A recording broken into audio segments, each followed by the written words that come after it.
Imagine a criminal mastermind so ruthless, she's dubbed the She-Devil. And her crimes are as chilling as her nickname.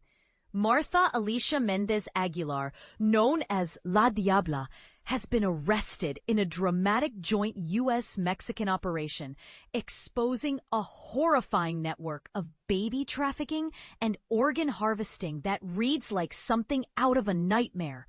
But here's where it gets even more shocking. This wasn't just a random act of cruelty. It was a calculated business model for one of Mexico's most notorious cartels, the Jalisco New Generation Cartel. According to reports from CBS News and the Office of the Director of National Intelligence, La Diabla allegedly lured impoverished pregnant women to isolated locations under false pretenses. Once there, she performed illegal C-section surgeries, often resulting in the mother's deaths. The newborns were then sold to desperate couples in the U.S. for up to $14,000, while the mother's organs were harvested and sold on the black market. This isn't just crime, it's a chilling intersection of greed, exploitation, and sheer inhumanity. And this is the part most people miss. This operation wasn't just about profit.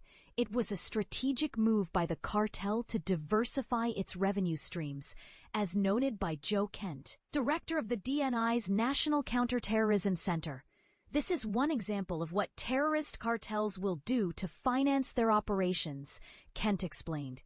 The arrest of Mendez Aguilar on September 2nd in Juarez, just across the border from El Paso, was the result of critical intelligence shared by U.S. agencies, highlighting the growing collaboration between the two nations to combat transnational crime. But here's the controversial question.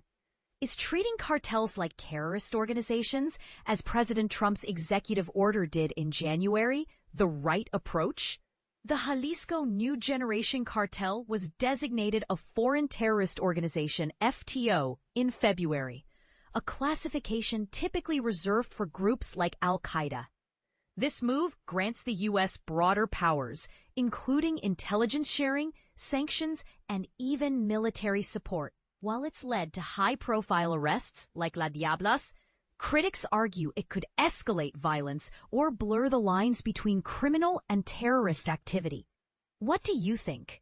Is this the best way to tackle cartels, or are we opening a Pandora's box? As Mendez Aguilar sits in Mexican custody and the investigation continues, one thing is clear: the lives of countless women and children hung in the balance, and her arrest is a critical step toward justice. But the larger question remains: how deep does this network go? And how many more she-devils are still out there? Let's keep the conversation going. Share your thoughts below.